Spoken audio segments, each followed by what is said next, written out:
रामू अपने छोटे से खेत में काम करता है। उसके फटे हुए कपड़े उसकी गरीबी का एक स्पष्ट प्रमाण है। अत्यधिक धूप में रामू अपने छोटे से खेत में काम करता है। उसके फटे हुए कपड़े उसकी गरीबी का एक स्पष्ट प्रमाण है। अत्यधिक धूप में रामू अपने छोटे से खेत में काम करता है। उसके फटे हुए कपड़े उसकी गरीबी का एक स्पष्ट प्रमाण है। अत्यधिक धूप में रामू अपने छोटे से खेत में काम करता है।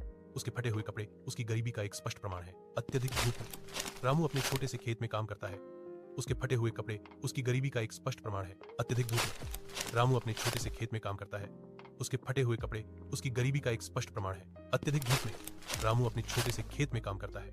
उसके फटे हुए कपड़े उसकी गरीबी का एक स्पष्ट प्रमाण है। अत्यधिक धूप में रामू अपने छोटे से खेत में काम करता है। उसके फटे हुए कपड़े उसकी गरीबी का एक स्पष्ट प्रमाण है। अत्यधिक धूप में रामू अपने छोटे से खेत में काम करता है। उसके फटे हुए कपड़े उसकी गरीबी का एक स्पष्ट प्रमाण है। वह दिन रात अथक परिश्रम करता है, फिर भी एक मामूली भोजन भी उसकी पहुंच से बाहर है। उसके माथे पर पसीना चमकता है।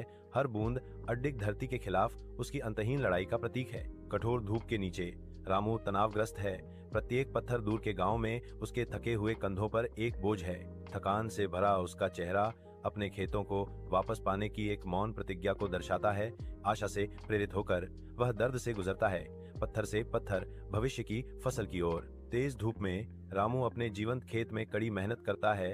हरी भरी हरियाली उसकी लगन का प्रमाण है। वह अपनी फलती फूलती फसलों का सर्वेक्षण करता है। उसके चेहरे पर एक विस्तृत संतुष्ट मुस्कान फैल रही है। वह अपनी फलती फूलती फसलों का सर्वेक्षण करता है। उसके चेहरे पर एक विस्तृत संतुष्ट मुस्कान फैल रही है। वह अपनी फलती फूलती फसलों का सर्वेक्षण करता है। उसके चेहरे पर एक विस्तृत संतुष्ट मुस्कान फैल रही है। वह अपनी फलती फूलती फसलों का सर्वेक्षण करता है। उसके चेहरे पर एक विस्तृत संतुष्ट मुस्कान फैल रही है। वह अपनी फलती फूलती फसलों का सर्वेक्षण करता है। उसके चेहरे पर एक विस्तृत संतुष्ट मुस्कान फैल रही है। रामू लंबा खड़ा है, एक आत्मनिर्भर किसान जो अपनी मेहनत के फल और अपनी भूमि की प्रचुरता में आनंदित है।